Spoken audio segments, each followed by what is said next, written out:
Pessoal, é com muito prazer que a gente inicia hoje a conversa pedagógica. É um momento que nós teremos para dialogar com pessoas que estão habituadas com esse momento histórico que nós estamos vivendo, de forma anterior à pandemia, para os processos pedagógicos. A pandemia nos impôs uma realidade bastante difícil, uma realidade a qual nós fomos obrigados a passar de professor do ensino regular para o professor do ensino EAD. Esse processo em si pode gerar traumas, pode gerar problemas para o professor e para o aluno. Hoje nós temos o prazer de receber Matheus, professor de música, professor de arte, formado numa instituição pública de Minas Gerais, com muitos anos de experiência no ensino regular, na educação básica e também na escola de música. Matheus é o CEO da Conecta Escola de Música, uma instituição que forma músicos na internet de forma remota antes mesmo da pandemia. Então ele já tem ali um know-how nesse processo de ensino à distância. Matheus, muito obrigado por aceitar conversar conosco.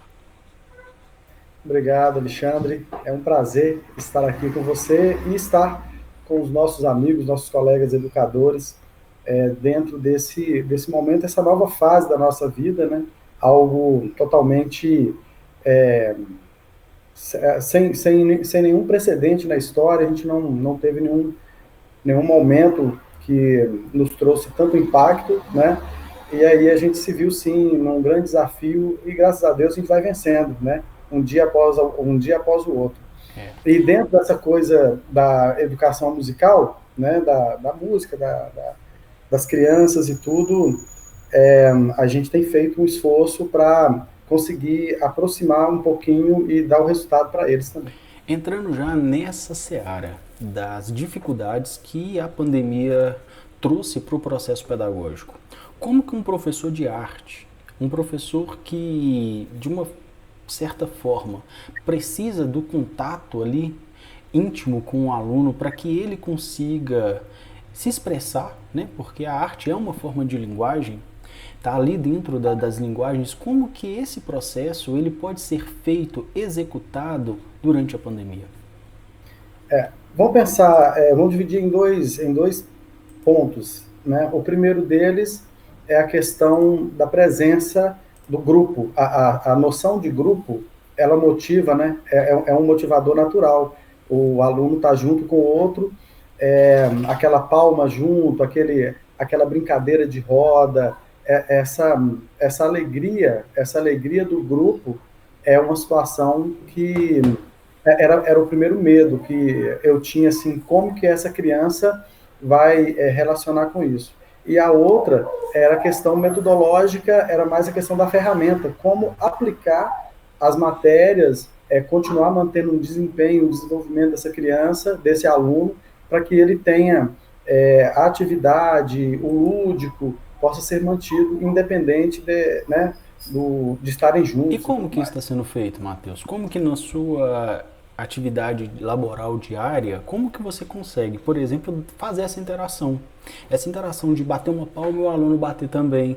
Sim, Como que esse processo em si ele acontece?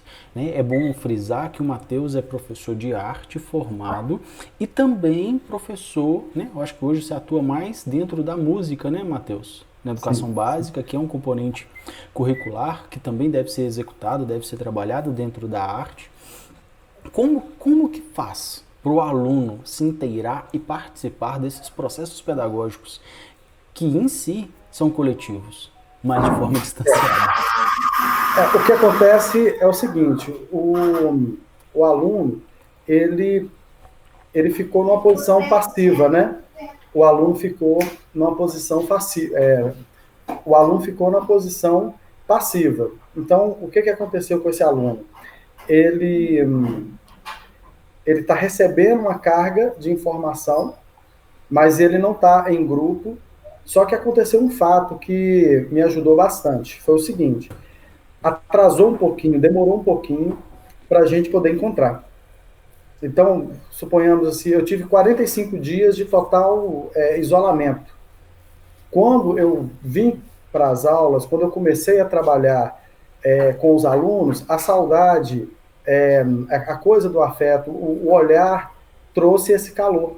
Era uma coisa que eu tinha medo, mas a gente começou a estar junto e as aulas são muito bacanas. Essa semana eu tive experiência de fazer, por exemplo, com crianças bem pequenininhas de segundo período, primeiro ano, segundo aninho, assim, que a gente tem que trabalhar bem lúdico, trabalhar, por exemplo, fui no Tororó, beber água, não achei. E aí a gente fez o quê? A gente fez a rodinha, eu coloquei o nome deles na chamada, e pelo nome, a gente fez uma roda com os nomes, e aí cada um selecionava um da roda, e a gente aí termina no último. Quando terminava, era aquela festa, aquela gritaria, os meninos alegres e tal. Então, E qual a gente vai mudando. ferramenta tecnológica vocês usaram para isso? Eu trabalhei com o Google Meet, né? Usei a câmera frontal, e o que eu fiz? Eu adaptei aqui em casa um quadro. Então, tem hora que não dá para trabalhar sem quadro. E a cada dia que passa, eu estou editando menos aula, fazendo menos slide, e estou vindo mais para o quadro. Quando eu estou frente do computador com os alunos na tela e eu estou no quadro, mesmo que eu esteja com o violão, mas o quadro está ali e os alunos estão na frente, eu consigo me encontrar, eu consigo mais facilidade. Eu tive que criar uma sala para eu me sentir mais dentro da sala também, assim, isso foi Entendi. bom. Você pegou então a sua necessidade de uma aula, entre aspas, muito entre aspas, tradicional, de quadro branco, Perfeito. quadro negro, com pincel, professor, exposição, para uma realidade virtual. Você usa ali o Meet, né, que é uma ferramenta do Sim, Google, para, de certa forma, trabalhar como se estivesse numa sala de aula.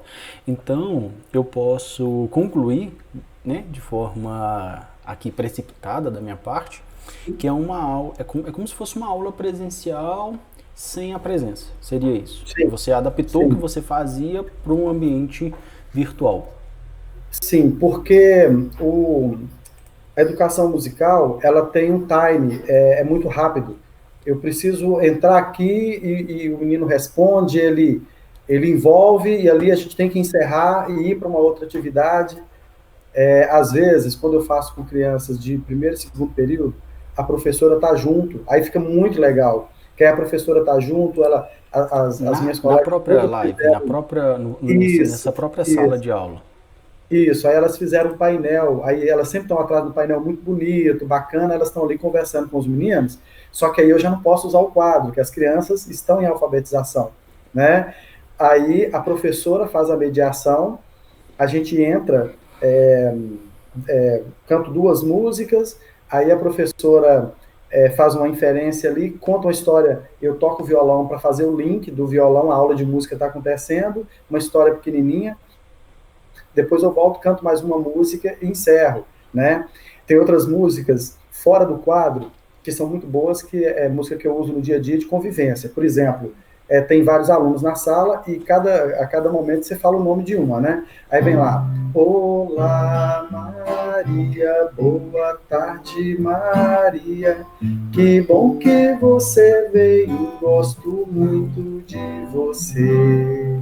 Aí quem tava lá? Agora fulano, aí vai fulano. E a gente vai fazendo isso, entendeu? É muito bacana. E os microfones sempre abertos, a participação da maneira que eles acharem melhor. Isso aí nessa forma funciona com os microfones abertos. Quando eu tenho, por exemplo, ensaio de flauta doce, quando eu trabalho com os meninos a flauta, que eu não parei, eu continuo fazendo, aí tem umas regrinhas. Eu trabalho com flauta a partir do terceiro ano. Então, terceiro ano, eu tô tendo um pouco mais de dificuldade, porque eles estavam aprendendo a trabalhar com a flauta, mas a gente está, digamos assim, vai demorar um pouquinho mais para eles. Agora, o quarto ano que já tocava para frente, eu estou mantendo o repertório, usando o quadro e fazendo as aulas em tempo real. Aí não tem jeito. Por causa da latência, e o microfone dá o retorno em cima do próprio microfone, aí todos fecham e fica só o meu. Quando eu toco, eles me acompanham. Aí eu faço exercícios de complexidade menor e depois eu ouço um por um. Como é uma matéria mais uma matéria que ela requer muita questão visual, eu tocando eu consigo perceber se tem algum aluno com dificuldade maior. Aí eu Finge já aí que a vou. gente que nós somos seus alunos aí. Faz aí um pedacinho pra gente ver como seria. Isso. Aí o que eu vou fazer? Eu peço os alunos para fechar os microfones, né? Uhum. Então, gente, agora nós vamos para o estudo número um. Todo mundo com o microfone fechado. Microfone fechado. Isso. Luquiano, microfone fechado. Fechei não, vou Yandri, fechar agora. microfone fechado. Fecha agora. Vamos começar, hein? Ó, vamos lembrar, hein? Sol, Lá e Si. Um, dois e.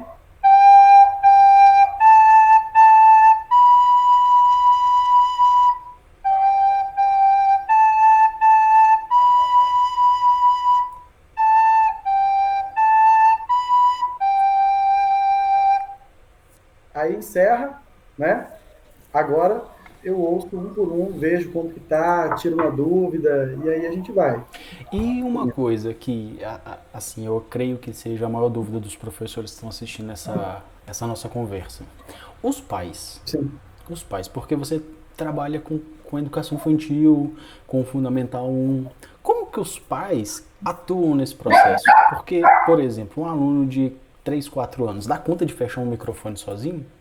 Ele consegue fazer essas interações pelo Meet, pelo computador, pelo celular, de uma forma satisfatória? Você acha que esses alunos estão aprendendo? É muita pergunta junto, né? Não, mas deu para entender. Se você foi falando, eu já fui imaginando os resultados.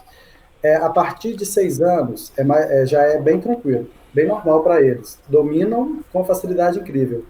É, os alunos do maternal, que eu já tô, hoje eu já fiz maternal para você ter ideia.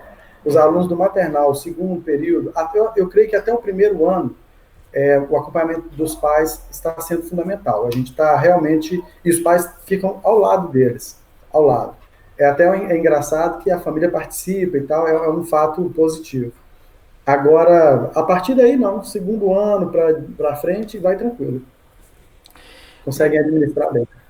Para a gente chegar aqui já encaminhando para o final, um final ainda meio intermediário, mas já caminhando para o final, como que você acha, Matheus, que essa experiência, que foi impositiva para a maioria, né? A gente não escolheu estar numa pandemia, infelizmente nós estamos.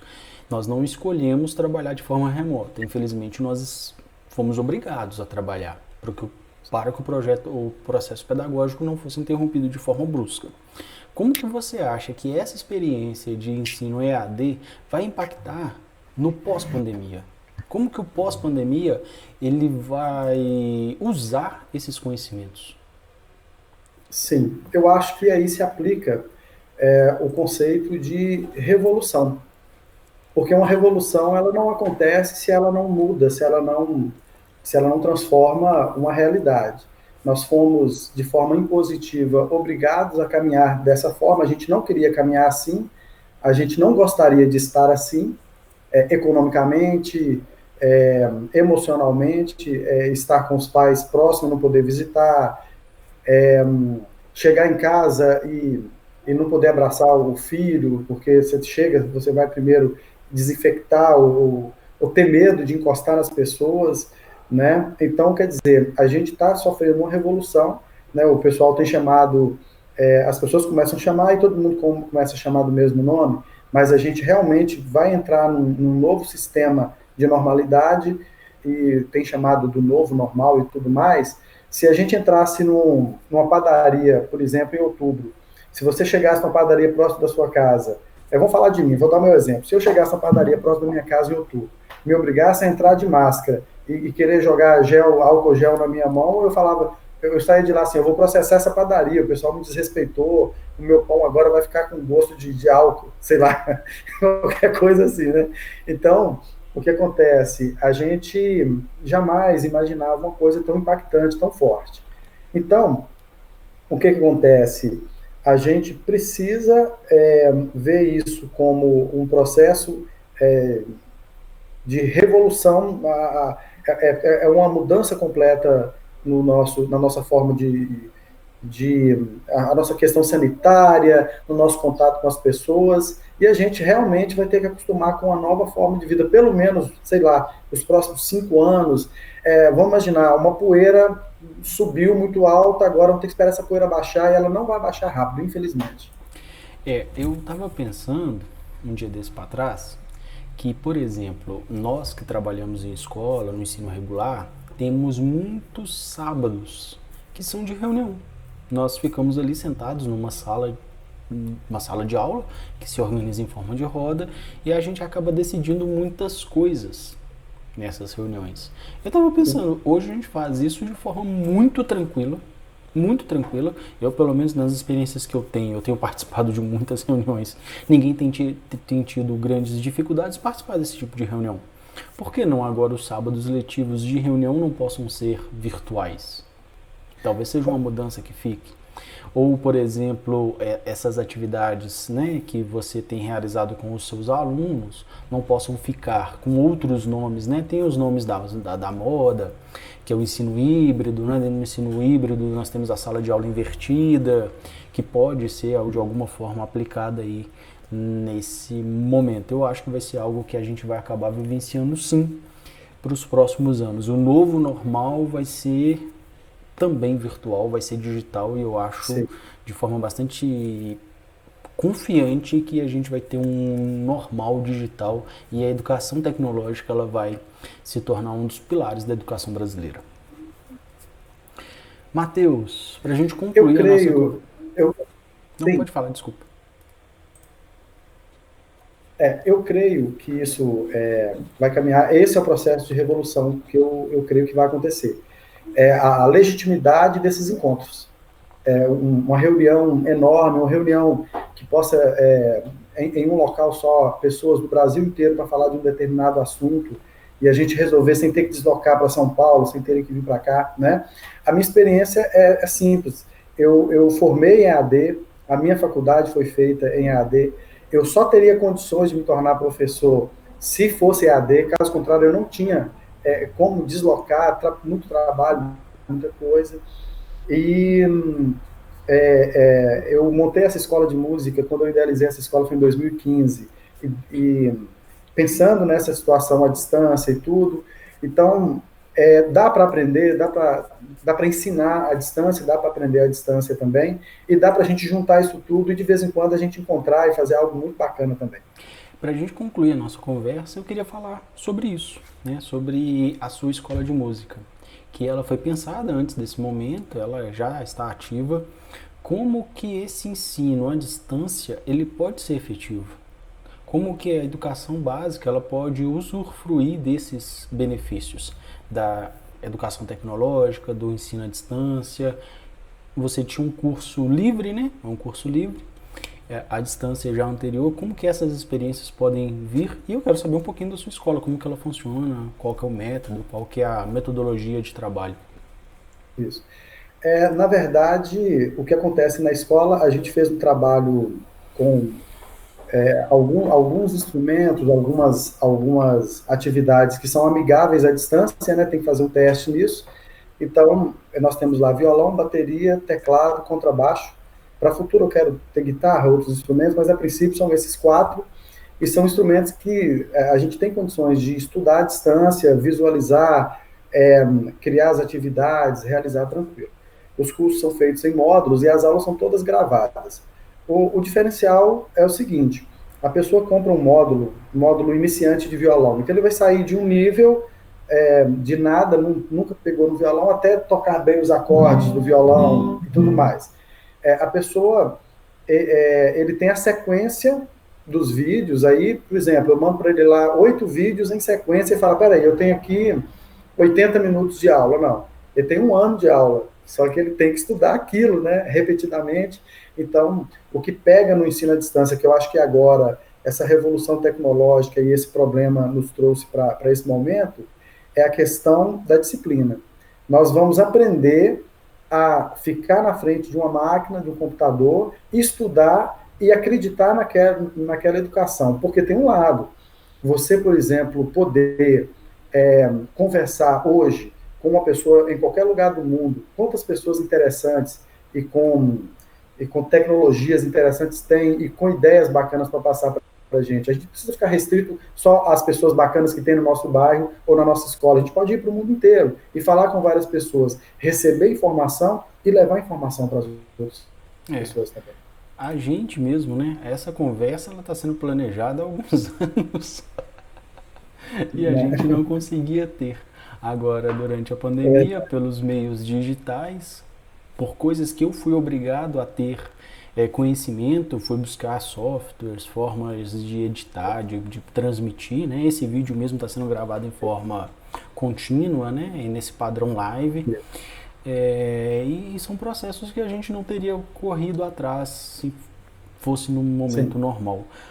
Sempre, né, essas dificuldades elas trazem também possibilidades de mudança, né? Nem sempre a mudança é positiva, mas tá aí, a gente não tem como fugir dela e vamos continuar lutando. Matheus, muito obrigado. Muito obrigado, foi muito válido, acho que foi uma conversa muito rica.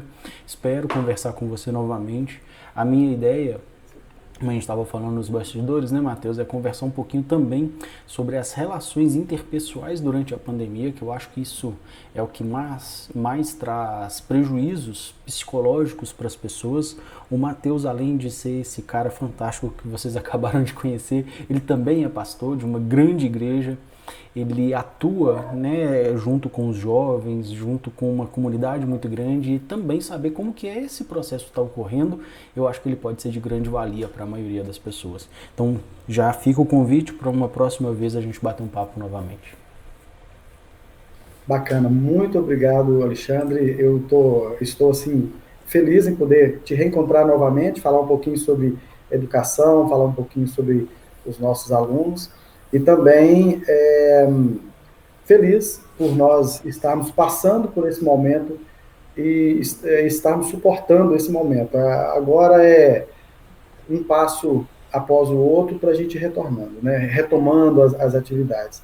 Lá na igreja, o que a gente tem vivenciado, o que tem acontecido é o seguinte: a gente está unido, a gente está preocupado com os irmãos, e como a igreja ela trabalha em pequenos grupos também, então em cada pequeno grupo a gente está ligado a alguma rede familiar e procurando ajudar os irmãos de forma também nas necessidades dos irmãos, né? E a questão da convivência da igreja pesa muito. É muito doído. Eu que estou lá sempre fazendo a parte técnica da igreja, e às vezes a gente não tem nem culto, é só transmissão online, você olha para os bancos vazios e tudo, é aquela sensação de desconforto muito grande. Mas todos nós estamos aprendendo muito com isso. Já é uma boa pitadinha aí para o próximo vídeo.